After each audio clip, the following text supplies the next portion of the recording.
Assalamualaikum warahmatullahi wabarakatuh. Kembali lagi di channel Berita Mistis.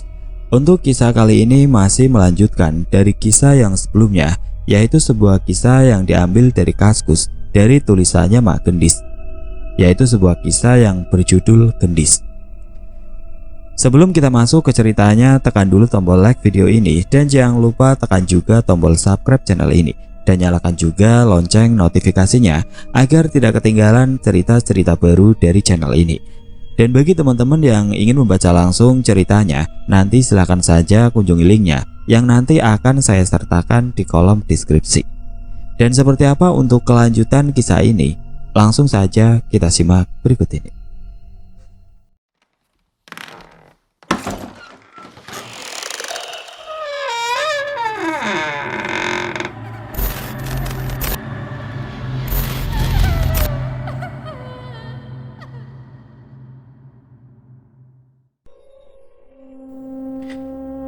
Hari itu suasana di ruang tunggu terlihat begitu ramai, dipadati oleh penumpang yang akan bertolak ke Jakarta. Aku dan suamiku memilih duduk di kursi yang berada di pojok paling belakang.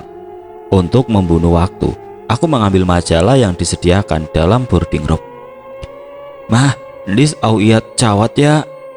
"Iya, tapi jangan jauh-jauh ya, Dis." "Ya, Mah." Putriku langsung berlari menuju ke arah jendela untuk melihat pesawat yang sedang terparkir di landasan. Aku melihat jam tangan yang melingkar di pergelangan tangan. Masih ada waktu 30 menit lagi sebelum pesawat lepas landas, desiku lirik. Ujung mataku melihat keluar ruangan yang semuanya terbuat dari kaca tembus pandang. Cuaca di Denpasar sangatlah cerah, menandakan tidak akan turun hujan. Semilir angin bertiup pelan, terlihat dari daun di pohonan yang bergerak melambai-lambai. Cuaca hari ini tampak begitu bersahabat. Aku menoleh ke arah jendela tempat di mana putriku berada, namun tidak kulihat lagi sosoknya. Aku mengangkat tubuhnya, mataku berkelana mencari tubuh Gendis di ruangan yang begitu ramai oleh hiruk-pikuk penumpang. Akhirnya aku menemukan wajah manis putriku. Kulihat dengan wajah tertunduk, Gendis sedang berdiri termangu di salah satu sudut ruangan yang tampak sepi. Tatapan matanya tampak begitu kosong, hampa. Aku yang takut jika telah terjadi sesuatu dengan anakku, bergegas menghampirinya. "Dis, ngapain berdiri di sini?" Ia tetap menundukkan wajahnya, menatap ke lantai keramik berwarna putih. Kini aku berlutut di hadapan putriku agar dapat melihat wajahnya dengan jelas. "Sayang, kok nggak mau menjawab pertanyaan mama?" Perlahan ia menengadahkan wajahnya yang tampak sedih. Ia seperti tengah memikirkan sesuatu, matanya yang selalu bersemangat kini tampak sayu. "Dis lagi oa, Mah." "Berdoa? Kenapa berdoanya di sini? Kan Gendis bisa berdoa di kursi samping mama." "No, Icana licik." "Memangnya Gendis lagi berdoa apa sih sampai harus di tempat sepi begini?" Netranya menatap ragu, anakku terlihat gelisah. "Endis tadi berdoa minta sama Allah biar nanti cawat yang Endis naikin gak atuh. Biar mama, ayah, Endis selamat ampe rumah. Ayo Mah, doa biar kita emak lamat." Aku tertegun mendengar penjelasan Gendis. Darahku berdesir halus, jantungku berdegup kencang. Rasa panik dan kalut mulai menguasai diriku. Aku takut jika ucapan Gendis akan menjadi kenyataan. Celotehnya bagaikan sebuah pertanda akan adanya mara bahaya yang tengah mengintai dan menunggu seluruh penumpang yang akan segera terbang menuju ke Jakarta. Memangnya tadi Gendis melihat kalau pesawat yang kita tumpangi akan jatuh? Putriku terdiam, tidak mau menjawab pertanyaanku. Airport announcement disampaikan petugas melalui pengeras suara, meminta agar semua penumpang segera memasuki pesawat melalui pintu yang sudah disediakan. Kulihat Mas Dedi mengangkat tubuhnya dari sofa berwarna hitam dan melihat ke arah kami. Ia melambaikan tangan memintaku untuk mendekat dan bersiap-siap. Aku segera meraih jemari tangan Gendis yang terasa sedingin es dan menggenggamnya erat. "Ayo Dis, kita bersiap-siap." Langkah kakiku melangkah mendekati suamiku yang masih setia berdiri menunggu. "Ayo Mah, Dis, kita naik pesawat." ajak suamiku sambil mengangkat tubuh Gendis dan menggendongnya. Sambil berjalan menyusuri kabin pesawat, mataku mencari nomor seat yang tertera dalam tiket keberangkatan. Itu mas, kursi kita. Tunjukku ke arah seat berwarna coklat muda. Mas Dedi segera menurunkan Gendis dari gendongannya dan mendudukannya di kursi tengah, sedangkan aku memilih duduk di dekat jendela pesawat. Netraku berpendar. Ramai juga penumpang yang akan bertolak ke Jakarta, batinku. Mataku mendapat satu pemandangan yang menarik. Tidak jauh dari tempatku berada, kulihat ada seorang wanita muda yang sangat cantik. Ia mengenakan tank top berwarna hitam dan short pants. Perempuan yang rambutnya dicat pirang itu tampak asik berselfie ria di dalam pesawat. Kamu gak mau foto-foto kayak dia? Tunjuk mas ke arah objek yang tengah kulihat. Ternyata diam-diam suamiku mengamati mataku yang jelalatan. Aku tertawa kecil. Oga, malu-maluin aja. Ya, siapa tahu kamu ingin seperti dia, jadi bisa mamer ke orang-orang kalau kamu naik Airbus. Canda suamiku sambil menaik turunkan alisnya. Aku terkekeh. Mah, endis au lihat ilem atun. Pintanya sambil menunjuk ke layar monitor yang berada di hadapannya. Aku segera memilihkan film yang disukai anakku. Seorang pramugari berjalan menghampiri kami dan memberikan selimut berwarna coklat tua. Aku segera mengucapkan terima kasih dan menyelimuti tubuh putriku dengan selimut tebal tersebut. Mataku menatap keluar jendela. Alhamdulillah cuaca hari ini begitu cerah. Sebelum mengudara terdengar pilot memperkenalkan dirinya serta menjelaskan jarak tempuh dan tinggi jelajah penerbangan. Pilot berkata jika cuaca hari ini sangat baik. Terkadang sungguh sulit untuk dicerna. Namun yang paling aku tunggu dan aku perhatikan sebelum pesawat take off adalah pengumuman bagaimana keadaan cuaca selama penerbangan. Bibirku menyunggingkan secerca senyuman. Bismillah, semoga penerbangan ini berjalan lancar tanpa terkendala apapun. Doaku dalam hati. Aku menoleh menatap putriku yang nampak menikmati film favoritnya. Dis, mama mau tidur dulu ya. Kalau nanti Gendis butuh sesuatu, Dis bisa minta sama ayah.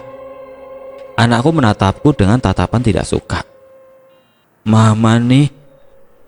Dis Alin gak suka aik pecawat sama mama. Gak selu, mama celip terus kerjanya. Suamiku menoleh ke arahku. Bukannya membela, ia malah ikut-ikutan mengompori ucapan putrinya.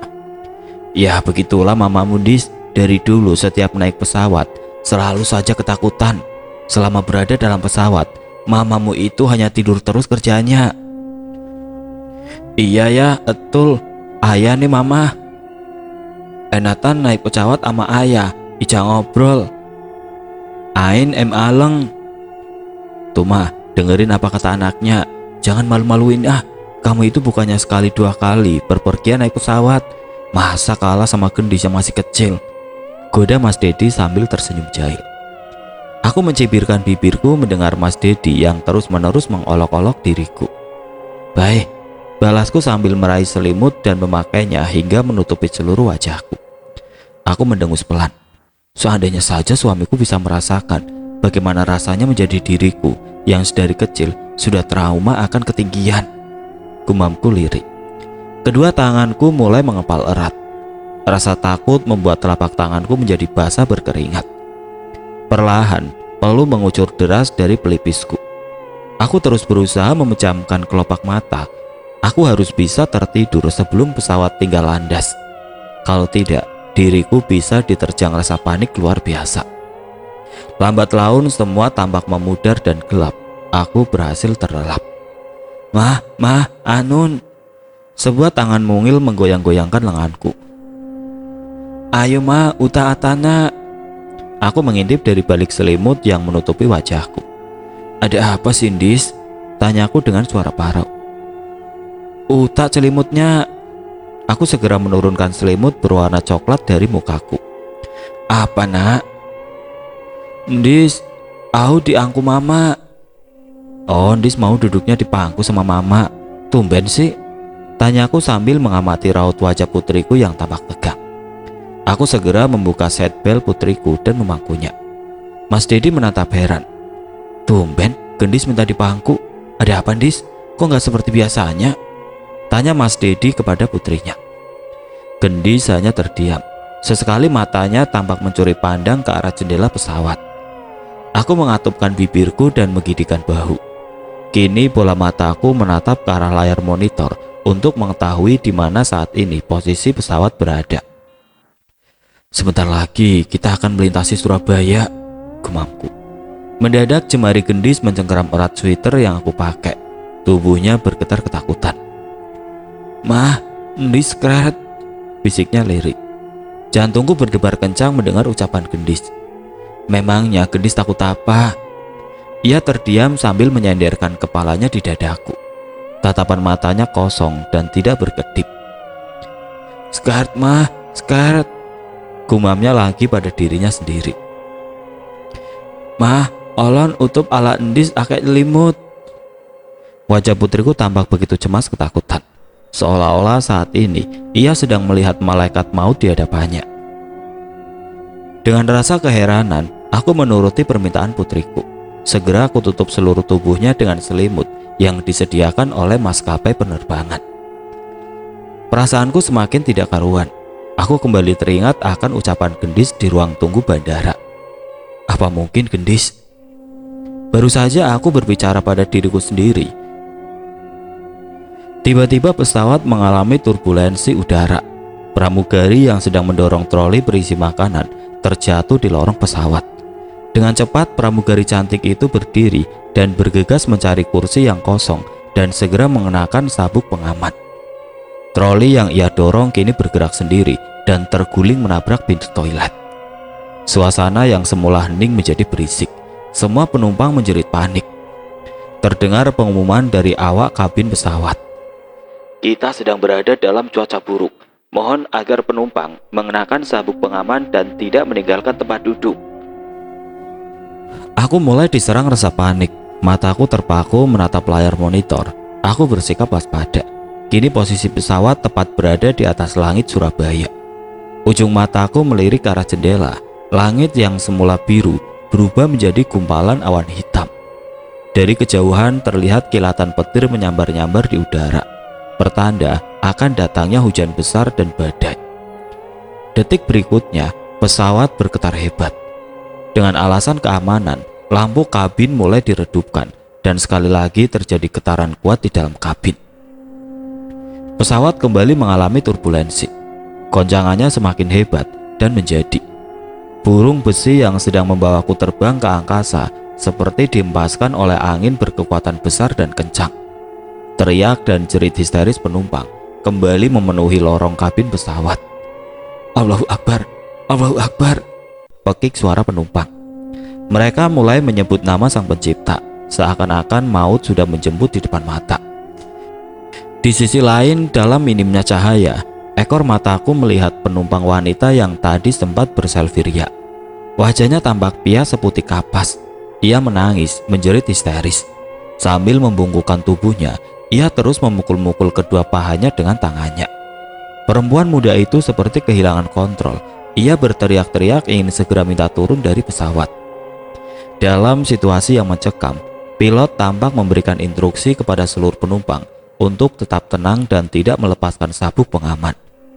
Pilot juga memberitahukan bahwa jelajah ketinggian pesawat akan dinaikkan karena saat ini burung besi sedang terbang dalam kondisi cuaca yang buruk dan berusaha menjauhi badai yang menghadang. Hatiku mulai dicekam rasa takut. Aku mempererat dekapan ke tubuh putriku satu-satunya. Pesawat kembali seperti dihempaskan dari ketinggian, membuat jantungku terasa akan copot dari tempatnya. Suara teriakan penumpang kembali terdengar. Ah, apa pesawat akan jatuh? Teriak beberapa dari mereka. Suasana di dalam kabin semakin kacau balau. Di tengah turbulensi, penumpang tampak saling menatap satu sama lain. Bibir mereka berdoa tanpa henti, berharap cemas akan kemungkinan terburuk yang akan menimpa kami semua. Aku melirik sekilas ke arah suamiku. Raut wajah Mas Dedi tampak tetap tenang, walau sesekali ia memejamkan matanya. Bibirnya terus menyunggingkan senyuman. Dengan kedua tangan tampak mencengkram erat lengan kursi pesawat. Aku berusaha meraih jemari tangan suamiku namun goncangan kencang kembali terjadi, membuatku mengurungkan niatku. Pesawat berbadan besar kembali mengalami turbulensi berkali-kali, sampai tidak terhitung jumlahnya. "Apa kita akan mati?" Penumpang di belakangku berbicara. Aku berusaha menelan ludah dan menutup kelopak mata. Aku pasrah. Jika memang perjalanan kali ini adalah akhir dari hidupku, aku ikhlas. Terlintas pikiran buruk, seandainya pesawat yang aku tumpangi akan terjatuh, terjun bebas mengempas ke lautan lepas dan hancur berkeping-keping. Hatiku tetap merasa tenang. Aku merasa damai karena Gendis berada dalam pelukanku. Apapun yang terjadi, aku tidak akan melepaskan anakku dari dekapanku. Aku tidak ingin berpisah darinya. Pesawat oleng. Burung besi yang aku tumpangi terangkat ke atas dan kemudian terhempas dengan kencang ke bawah. Kabin berbunyi dihantam barang-barang di dalamnya.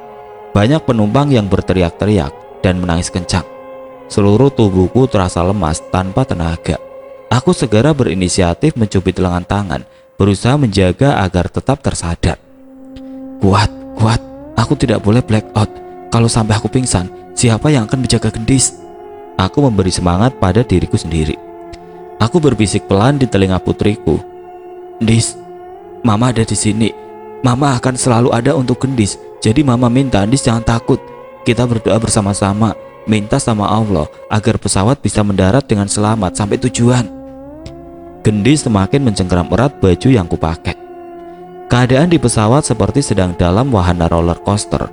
Guncangan naik turun semakin begitu terasa. Bahkan ada saat di mana pesawat turun begitu kencang, seperti akan menghujam daratan. Penumpang kembali berteriak panik. Aku melirik sepintas ke jendela. Kulihat sayap pesawat bergoyang keras, seakan-akan mau patah. Getaran maha dahsyat terjadi lagi. Aku kembali memejamkan mata, mengucap 2 kalimat syahadat dalam hati. Tidak terasa, buliran mata keluar dari ujung kelopak mata. Pesawat terus terguncang hebat. Seolah-olah kami semua tidak dikasih izin untuk bisa menarik nafas dengan tenang. Teror ketakutan benar-benar melanda semua penumpang. Aku memberanikan diri mengintip, melihat ke arah monitor untuk mengetahui posisi pesawat saat ini. Semarang. Saat ini kami sedang berada di atas langit Semarang. Aku mencoba mengatur nafas, berusaha menahan rasa mual dan pusing akibat guncangan yang terjadi terus-menerus. Kulihat jam di pergelangan tanganku. Ya Allah, sudah hampir 45 menit lebih pesawat terjebak dalam cuaca ekstrim. Sampai kapan lagi aku harus bertahan, mencoba untuk tetap terjaga agar tidak pingsan. Doa dan terus berdoa hanya itu yang bisa kulakukan. Tidak berapa lama kemudian pesawat mulai stabil. Aku bisa sedikit menarik nafas lega. Kembali terdengar pilot berbicara jika pesawat telah berhasil keluar dari badai. Ucapan puji dan syukur disertai suara gemuruh tepuk tangan penumpang menggema dalam kabin pesawat. Apakah ini sudah berakhir? Pikirku. Gendis tidak bergeming. Ia masih saja memeluk erat tubuhku. Instingnya yang tajam masih merasakan jika teror ini belum berakhir. Dalam sepersekian detik, pesawat seperti kehilangan kendali. Burung besi kembali dibanting dengan keras. Pesawat menukik turun. Para penumpang yang tadinya sudah bersorak-sorai penuh sukacita kembali menjerit-jerit ketakutan. Kita akan jatuh, pesawat akan jatuh, teriak penumpang yang panik. Mati, kita semua akan mati. Suara tangis dan rengekan anak kecil serta orang dewasa membaur menjadi satu, membuat siapapun yang mendengarnya bergidik ngeri. Simfoni kematian seakan-akan siap menyambut kami. Suasana dalam kabin menegang karena turbulensi semakin ganas. Banyak penumpang yang berteriak histeris, membuat suasana semakin kalut mencekam. Jantungku berdetak kencang, darahku seakan berhenti mengalir. Kedua tanganku semakin mempererat pelukan ke tubuh Gendis. Pesawat bergoyang-goyang naik turun dengan tempo semakin cepat. Keringat dingin mulai membasahi sekujur tubuhku. Pramugari dengan sigap meminta semua penumpang untuk tetap duduk dan mengencangkan sabuk pengaman. Dengan kaki bergetar, aku bergumam dalam doa, memohon keselamatan. Mendekati waktu mendarat, pesawat kembali normal. Tidak terasa lagi getaran dan guncangan. Aku mengatur nafas beberapa kali, mencoba membuka mata perlahan. Kulihat banyak penumpang yang masih memejamkan matanya. Bibir mereka terus memanjatkan doa.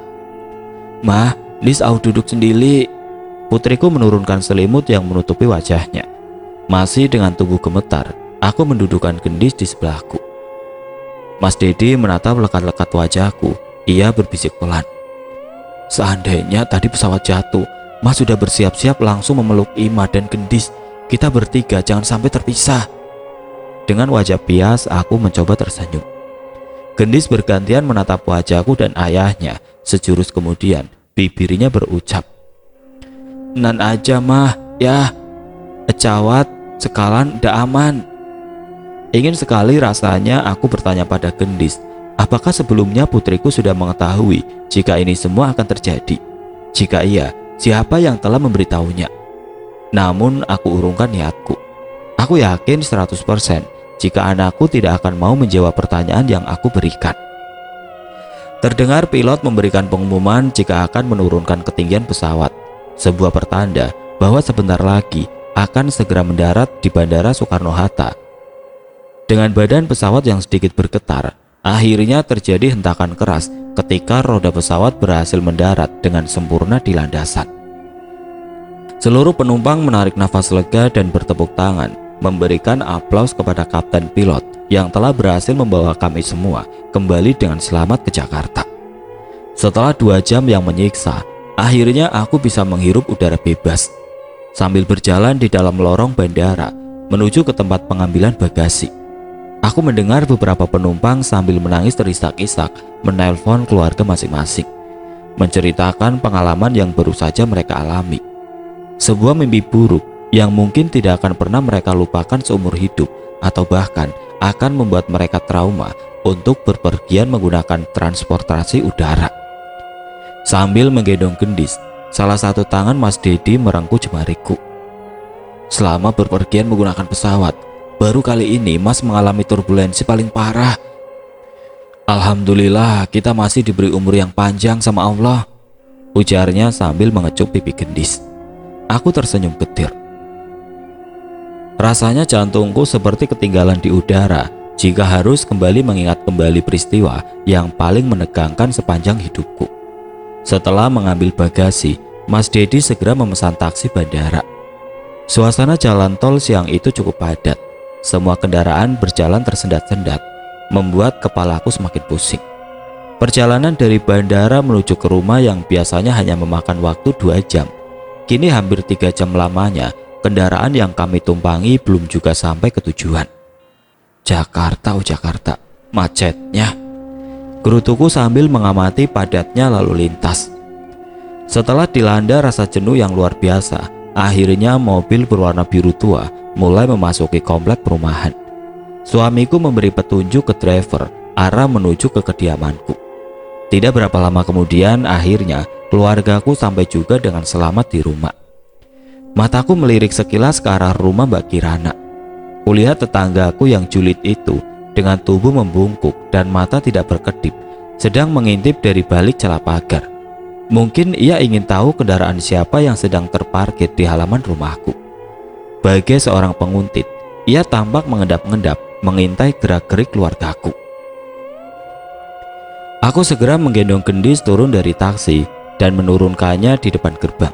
Sementara itu, driver membuka bagasi dan membantu menurunkan barang bawaan kami. Setelah suamiku memberikan tips, taksi berwarna biru segera melesat pergi meninggalkan pelataran rumah. Mas Dedi memegang anak kunci, bersiap membuka pintu besi. Kriet, terdengar suara pintu pagar dibuka. Dengan tergopoh-gopoh, kulihat Mbak Kirana berjalan menghampiriku. Matanya yang bulat membeliak lebar hampir terlepas. Bibirnya terbuka, bersiap menerkamku hidup-hidup. Aku terkesiap menelan ludah. Masalah datang, bisiku ke Mas Dedi. Dan kali ini dugaanku tidak meleset. Waduh, enaknya yang habis liburan ke Bali, ujarnya sambil berkacak pinggang. Mbak Kirana, ada apa ya Mbak? Kok datang-datang langsung marah? Tanyaku dengan raut wajah tidak bersahabat. Gimana aku gak emosi? Semenjak kalian pergi berlibur, setiap malam aku dan keluargaku selalu saja diganggu oleh suara garukan dan cakaran yang berasal dari dinding rumah kalian, ujarnya menggebu-gebu. Aku memasang wajah datar. Pengalaman dari naik pesawat yang hampir jatuh sungguh mengembalikan kewarasanku.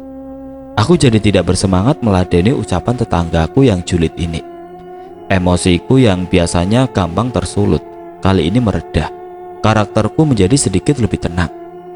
Oh, hanya itu yang keluar dari bibirku. Kamu ini jangan cuma bilang oh saja. Coba itu dicari solusinya. Bagaimana cara agar makhluk di rumahmu tidak mengganggu keluargaku lagi. Gara-gara suara garukan yang terjadi sepanjang malam, keluargaku jadi tidak berani menonton TV. Memangnya caranya bagaimana ya Mbak? Aku balik bertanya dengan raut wajah bingung. Ya mana aku tahu, itu urusanmu, bukan urusanku, ucap Mbak Kirana yang wajahnya terlihat berubah seperti mak lampir. Itu makhluk, walau sudah dibentak oleh cucuku, tetap saja selalu menggaruk-garuk dinding tembok. Dasar makhluk angel, bentaknya sambil melirik sekilas ke arah rumahku. Aku menarik nafas mencoba untuk tetap tenang. Wes, aku gak mau tahu. Pokoknya nanti malam jangan sampai suara itu mengganggu keluargaku. Kasihan cucuku gara-gara rumah kalian. Mereka selalu diteror ketakutan.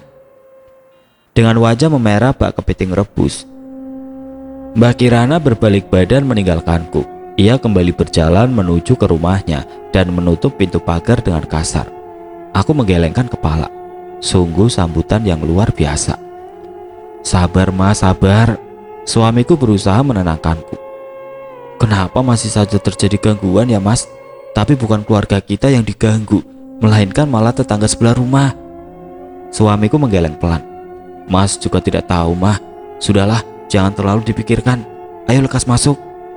Mas Didi segera membuka kunci pagar dan melangkah masuk ke dalam rumah.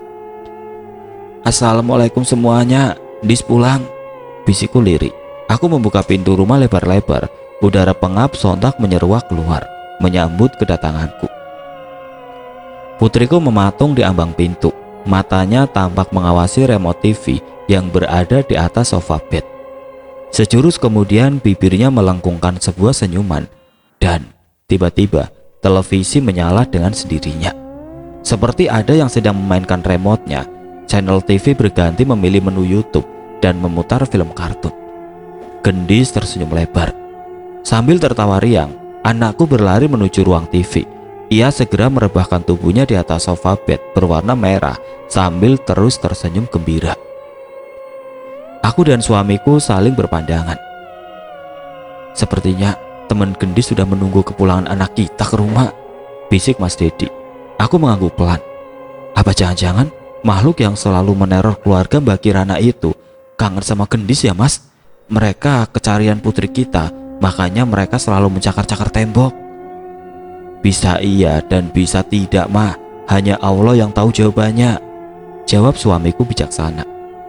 Aku termenung, terbesit tanya di hati, apakah makhluk yang saat ini sedang menemani putriku menonton film kartun adalah sosok yang sama dengan entitas yang setiap malam selalu mengganggu tetanggaku. Aku mengembuskan nafas pelan. Entahlah, semuanya terlalu rumit jika harus dipikirkan. Setelah peristiwa yang terjadi hari ini, aku hanya ingin segera membersihkan tubuhku dan beristirahat dengan tenang.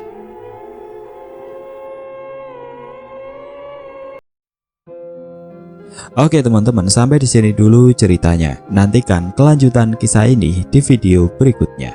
Agar tidak ketinggalan, klik tombol subscribe channel ini dan nyalakan lonceng notifikasinya.